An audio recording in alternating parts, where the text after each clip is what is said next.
नमस्कार मित्रों, स्वास्थ्य सूत्र में आपका अभिनंदन है, आपका स्वागत है।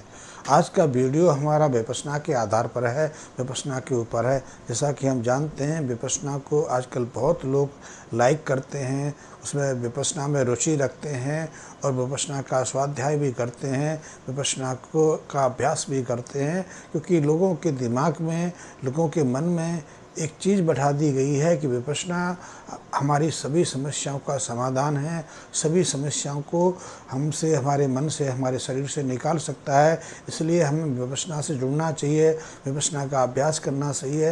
वैसे यथार्थ है भी ऐसा। विपश्यना ध्यान की वो प्रक्रिया है जो हमारे स्थूल चेतना से शुरू होती है और हमारे अंतस की चेतना तक हमें ले जाती है, और अंतस की चेतना ही हमें दुख देती है, कष्ट देती है और हमें नाना प्रकार के रोगों से पीड़ित करती है।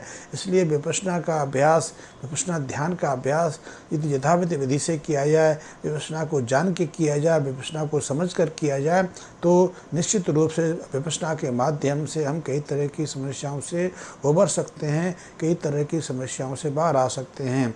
तो विपश्यना बहुत महत्वपूर्ण है। विपश्यना में रुचि लेना उससे भी महत्वपूर्ण है, क्योंकि यदि एक व्यक्ति मानसिक रूप से पीड़ित है, अपना सही से निर्णय नहीं ले पा रहा है, अपनी दुविधा में फंसा है, उसके घर में कलेश हो गया है, वो व्यापारियों के साथ सामंजस्य नहीं बैठाता पा रहा है, या मित्रों के साथ उसका सामंजस्य बिगड़ने लगा है, तो निश्चित ही यदि ऐसे व्यक्ति विपश्यना का अभ्यास करते हैं, विपश्यना की साधना से जुड़ते हैं, तो वो इन समस्याओं से बाहर आ सकते हैं। विपश्यना का अभ्यास एक व्यक्ति को डिप्रेशन से निवार सकता है, मानसिक व्याधियों से उबार सकता है, उसके मन से आलस्य भाव को परे कर सकता है, और विपश्यना हमें सही निर्णय लेने में हमारी सहायक बन सकती है। विपश्यना हमें और भी कई तरह की परेशानियों से उबार सकती है। विपश्यना बहुत महत्वपूर्ण है। विपश्यना के माध्यम से हम कई तरह के शारीरिक और मानसिक रोगों से बाहर आ सकते हैं। विपश्यना के अभ्यास से हमारा जो हाई ब्लड प्रेशर है वो नियंत्रण में आने लगता है, क्योंकि हाई ब्लड प्रेशर अपने सामान्य स्तर पर लौट आता है। इसीलिए इसी तरह हम कह सकते हैं कि यदि विपश्यना का सही तरीके से अभ्यास किया जाए तो हृदय की अनियमित धड़कन जो है वो नियमित होने लगती है, हृदय संबंधी व्याधियों में हमें लाभ मिलने लगता है, और विपश्यना के अभ्यास से हमारे शरीर की दर्द की सहने की शक्ति, किसी तरह की व्याधि को सहने की शक्ति, हमारी जो धैर्य शक्ति है वो प्रबल होने लगती है। विपश्यना के अभ्यास से हम कई तरह के दर्दों पर नियंत्रण पाने में सक्षम होते हैं। विपश्यना का अभ्यास यदि आर्थराइटिस के रोगी करते हैं तो उनको विपश्यना के माध्यम से बिना किसी बड़ी सर्जरी या बिना किसी उपकरण के आर्थराइटिस में बहुत लाभ मिलता है। विपश्यना का सीधा संबंध मानसिक व्याधियों के साथ तो यही है। विपश्यना हमें कई तरह की मानसिक व्याधियों से बाहर निकालता है, लेकिन ये सब हम लाभ तब मिल सकता है यदि हम विपश्यना को सही से जानते हैं। यदि विपश्यना को सही तरह से जान लें, हम उसके बारे में विस्तृत से इसका विश्लेषण कर लें, हम उसके इतिहास में और उसके जो चरण हैं, उसके जो पूरे आयाम हैं, उन सबको समझ लें, तो विपश्यना का हम पूरा लाभ ले सकते हैं। विपश्यना से वो सब कुछ हम प्राप्त कर सकते हैं जो विपश्यना के साथ लक्षित हैं। जैसा कि हम जानते हैं कि विपश्यना का जो अभ्यास है अनंत काल से चल रहा है। हमारे पास इस चीज़ का कोई उल्लेख नहीं है कि विपश्यना की शुरुआत कब से हुई, लेकिन इतना अवश्य हमें इतिहास में और बुद्ध की कथानकों में, बुद्ध के उपदेशों में मिलता है कि प्रथम बार विपश्यना का जो प्रकटीकरण हुआ, जो अभ्यास शुरू हुआ, वो महात्मा बुद्ध के समय हुआ। तो महात्मा बुद्ध विपश्यना की शुरुआत करने वाले पहले महापुरुष हुए हैं, पहले अवतार हुए हैं। महात्मा बुद्ध ने विपश्यना से पहले भी कई प्रक्रियाओं का अभ्यास किया, कई चीज़ों को देखा, विश्लेषण किया, जाना, और फिर एक निष्कर्ष पर पहुँचे कि विपश्यना उस समय के मनुष्य के लिए सहज एक प्रक्रिया है, सहज माध्यम है कि वो अपने शारीरिक और मानसिक व्याधियों से विपश्यना के माध्यम से बाहर आ सकते हैं। तो विपश्यना की शुरुआत आज आमतौर पर हम महात्मा बुद्ध के समय से देखते हैं, मानते हैं, और ये समय करीब करीब आज से 2600 साल पहले का है।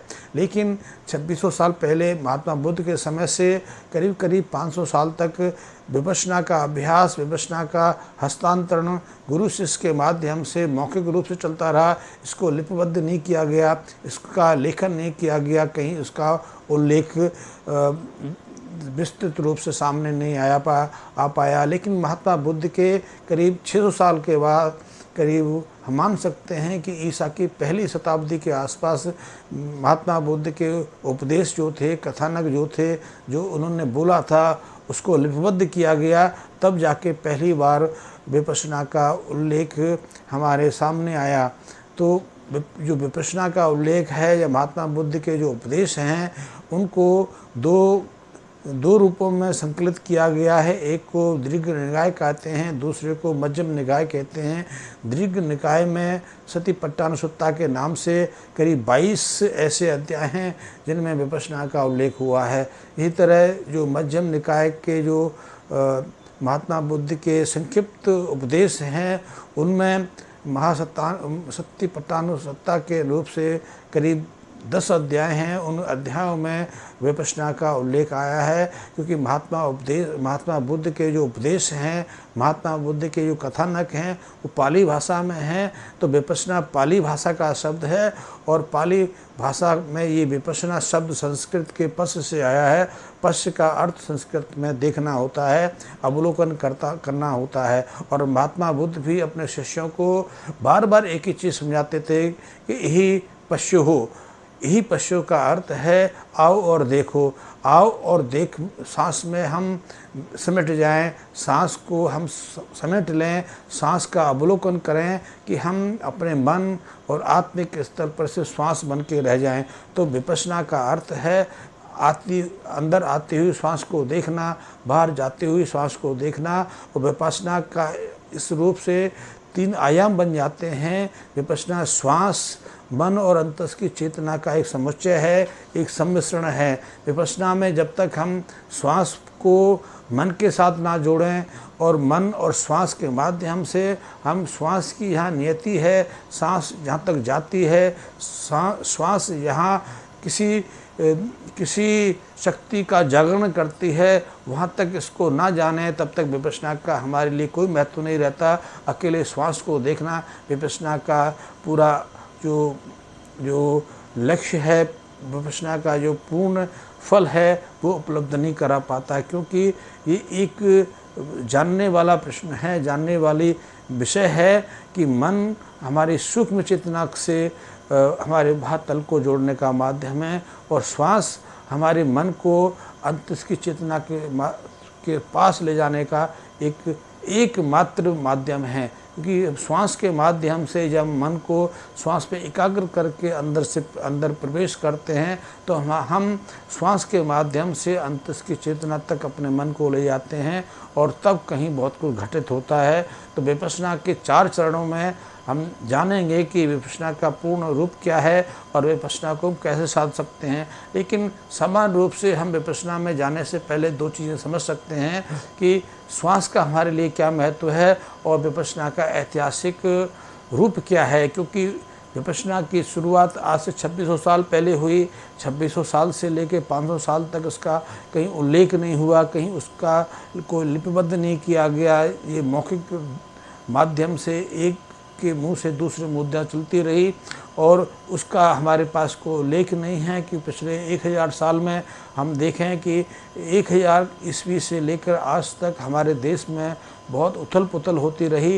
इसके बारे में इतिहास में हम काफ़ी कुछ देख सकते हैं। तो बात हम विपश्यना की करें तो 2600 साल घटना को हम कैसे आपके सामने या अपने सामने प्रस्तुत कर सकते हैं। ये तो गहन चिंतन का विषय है। जब हम गहन चिंतन से किसी विषय को सुख में परीक्षण करते हैं, उस पर गहरे में चिंतन करते हैं, तब किसी विषय के बारे में अधिकतम जानकारी प्राप्त कर सकते हैं। क्योंकि इतिहास से विपश्यना के संबंध में हमें कुछ मिलता नहीं, और पिछले 1000 साल में हमारे देश में इतनी उथल पुथल होती रही कि जिसका हम शायद कोई इसके बारे में निर्णय नहीं निकाल सकते। क्योंकि विपश्यना बिहार में शुरू हुई, क्योंकि महात्मा बुद्ध का संबंध बिहार और नेपाल से था। लेकिन बुद्ध का जो प्रचार है, महात्मा बुद्ध की जो धर्म की जो संकलन है, जो बौद्ध धर्म का जो प्रसार है वो बिहार से ज़्यादा नेपाल में हुआ, नॉर्थ ईस्ट के क्षेत्रों में हुआ, भूटान में हुआ, चाइना में हुआ, मंगोलिया में हुआ और वहाँ से निकल कर जापान और चीन तक गया। और सबसे बड़ा चीज़ है कि महात्मा बुद्ध के अनुयायियों के जो कर्म क्षेत्र थे, जो साधना क्षेत्र थे, वो ज़्यादातर अफ़गानिस्तान और पाकिस्तान के क्षेत्र में मिलते हैं। और आज पाकिस्तान, अफ़गानिस्तान बौद्ध धर्म से बिल्कुल रिक्त हो गया है। तो जो बौद्ध धर्म के ग्रंथ थे, जो बौद्ध धर्म से संबंधित जो महापुरुष थे, वो सैकड़ों हजारों सालों पहले ही वहाँ से विलुप्त हो गए, क्योंकि जो तक्षशिला विश्वविद्यालय था, यहाँ बौद्ध धर्म का अध्ययन करते थे, वो तो आज से हजारों साल पहले ख़त्म कर दिया गया, नष्ट कर दिया गया। नालंदा का इतिहास भी 1000 साल पुराना है। तो इस सब इतिहास से हम जान सकते हैं कि बुद्ध की नीति, जो धर्म संबंधी उल्लेख हैं, धर्म संबंधी जो विवरण हैं, हमारे पास कहीं से छिटक के आए हैं, पूर्ण रूप से नहीं आए। लेकिन यदि आप विपश्यना में उतरते हैं, विपश्यना का अध्ययन और स्वावलंबन करते हैं, तो विपश्यना के और बौद्ध धर्म के संबंध में जो गूढ़ रहस्य हैं उनको स्वयं में आत्मसात कर सकते हैं। तो ये छोटा सा इतिहास मैंने विपश्यना और बुद्ध धर्म पर दिया। लेकिन विपश्यना को यदि आत्मसात करना है तो विपश्यना के जो अंग हैं उनको समझना हमारे लिए बहुत महत्वपूर्ण है। तो विपश्यना की शुरुआत श्वास से होती है और श्वास वो माध्यम है जो हमारे शरीर के अंदर जीवन की शुरुआत करता है। जीवन की जो प्रवाह है वो श्वास के माध्यम से चलती है। बिना श्वास के हमारा हृदय नहीं धड़क सकता। जैसा कि आप जानते हैं कि हम बिना पानी के करीब 5-7 दिन तक ज़िंदा रह सकते हैं। बिना भोजन के भी हम 3 महीने तक ज़िंदा रह सकते हैं। लेकिन बिना श्वास के हमारा ज़िंदा रहना कुछ मिनट से आगे नहीं संभव हो पाता। यदि हम एक व्यक्ति की श्वास को 3 मिनट के लगभग भी अवरोध पैदा करते हैं तो उसका श्वास घुटने लगता है और उसके जीवन बनाती है। वो 3 मिनट के अंदर निश्चित रूप से मृत शरीर में रूपांतरित हो सकता है बिना श्वास। और श्वास का बहुत महत्व है। और जिस श्वास को हम कहते हैं, आधुनिक जो शरीर शास्त्री कहते हैं कि श्वास के माध्यम से हम ऑक्सीजन ग्रहण करते हैं, हम वायुमंडल की हवा को ग्रहण करते हैं। तो वायुमंडल में कई तरह के मिश्रण हैं, जैसे कि उसमें नाइट्रोजन है, ऑक्सीजन है, कार्बन डाइऑक्साइड है, कार्बन मोनोऑक्साइड है, मीथेन है, ओजोन है, कई ऐसी गैसों का मिश्रण है। तो यदि हम ये माने कि श्वास का अर्थ, वायु का अर्थ प्राणवायु ऑक्सीजन के रूप में है, तो हम इसको पूर्ण रूप से स्वीकार नहीं कर सकते। क्योंकि यदि ऑक्सीजन प्राणवायु है तो शुरू में जब 100% ऑक्सीजन की सप्लाई किसी व्यक्ति को, किसी रोगी व्यक्ति को दी जाती थी तो 100% ऑक्सीजन उसके लिए विषतुल्य सिद्ध होती थी और उसकी जान ले लेती थी। लेकिन फिर आगे के अध्ययनों में पता चला कि 100% ऑक्सीजन की जगह एक रोगी व्यक्ति को 80 से 90% ऑक्सीजन देनी चाहिए। तो उससे भी उनको कई तरह की समस्याएं शुरू हुई। तो फिर उसको गीला करके देना शुरू किया। अब जैसे कि ऑक्सीजन सिलेंडर में की जो ऑक्सीजन है उसको पानी के मध्य से गुजार के हमारे फेफड़ों तक पहुंचाया जाता है। लेकिन वो भी कोई अल्टीमेट नहीं है, क्योंकि श्वास के माध्यम से, मास्क के माध्यम ऑक्सीजन सप्लाई करने के बावजूद भी व्यक्ति जीवित रहे, कोई ये सुनिश्चित नहीं। क्योंकि इन सब व्यवस्थाओं के बाद भी उसका जीवन अवश्य कुछ घंटे, कुछ दिन बढ़ जाता है। लेकिन उसको हम पूरी तरह निरोगी या ये नहीं कह सकते कि मृत्यु से बाहर आ गया। क्योंकि देखते हैं कि जो ICU या ऐसे सेंटर में भर्ती हैं वहाँ ऑक्सीजन भी चलता है, उनको वेंटिलेटर भी रखा जाता है, उनके लिए हृदय की मशीनों से हृदय को धड़कने के लिए मजबूर किया जाता है। लेकिन वो ज़िंदगी भी कुछ घंटे, कुछ महीने से लेकर कुछ दिनों तक सीमित रहती है। हफ्ता 10 दिन में यदि किसी को मरना है तो उसको मरना है। तो ऑक्सीजन कोई प्राणवायु नहीं है, क्योंकि हम देखते हैं कि ऑक्सीजन माध्यम है प्राणवायु की, जो ब्रह्मांड से कहीं से आती है। जब तक व्यक्ति के अंदर वो प्राणवायु प्रभावित होती है तब तक व्यक्ति जीवित तो सचेत रहता है, स्वस्थ रहता है, सक्रिय रहता है, उसके अंदर कुछ करने की कर्मठता रहती है, वो अद्भुत कार्य कर सकता है। लेकिन यदि प्राण शक्ति का प्रवेश या आवागमन समाप्त हो जाए तो उसका जीवन खतरे में पड़ने लगता है। तो हमारे पास जो विपश्यना की प्रक्रिया है वो श्वास के माध्यम से प्राण को ग्रहण करने की है, और प्राण के माध्यम से जब हम उस पर अपने मन को एकाग्र करते हैं तो उस श्वास की आवागमन से श्वास जाने और आने का को हम मन के साथ जोड़ते हैं। मन और श्वास जब मिलकर एक साथ मिलकर हमारे अंदर में प्रवेश करते हैं तो पहली बार हमें कभी पता चलता है कि हमारे अंदर कोई अनंत शक्ति है, एक अंतस्थ शक्ति है जो हमें जीवन प्रदान कर रही है, जो हमें स्वस्थ रख रही है, और वही हमारे समस्याओं का, हमारी सारी परेशानियों का निराकरण कर सकती है।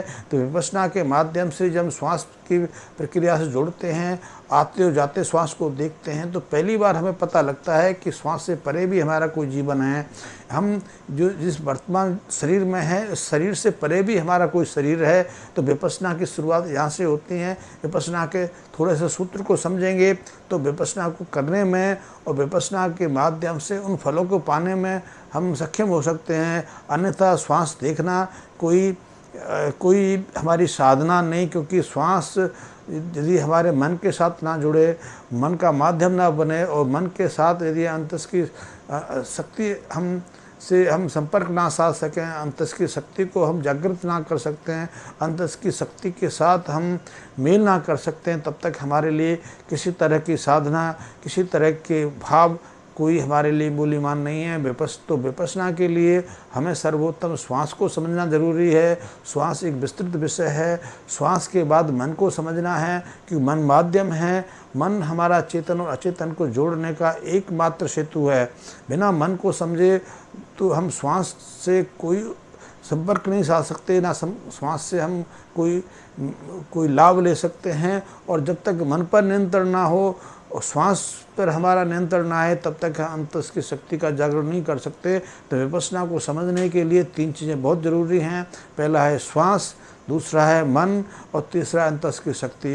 इन तीनों को समझेंगे तो विपश्यना के जो 4 चरण हैं उनको हम समझ पाएंगे, उन 4 चरणों को हम साध पाएंगे, और उन 4 चरणों को साध सकते हैं, साध लेंगे तो हम निरोगी भी रह सकते हैं, विभिन्न रोगों से बाहर भी आ सकते हैं। हम हृदय संबंधी रोगों को स्थायी रूप से समाप्त कर सकते हैं, कैंसर जैसे रूप से भी बाहर आ सकते हैं। लेकिन सबसे अच्छी चीज़ जो है विपश्यना की, उसके माध्यम से हम अपने जीवन की समस्त आवश्यकताओं को, समस्त इच्छाओं को, समस्त कामनाओं को पूर्ण भी कर सकते हैं। तो विपश्यना को समझने के लिए पहले 4 चरणों की आवश्यकता है, उनका अभ्यास करने की आवश्यकता है, फिर पूर्ण हम विपश्यना को सही रूप से कर पाएंगे। और ये वीडियो मैं यहीं समाप्त करता हूँ। आगे के वीडियो में फिर जानकारी दूंगा। आप मेरे से जुड़े रहिए, मेरे चैनल से जुड़े रहेंगे तो आपको ऐसी जानकारी मिलती रहेगी। मेरे को सब्सक्राइब अवश्य करिए। धन्यवाद।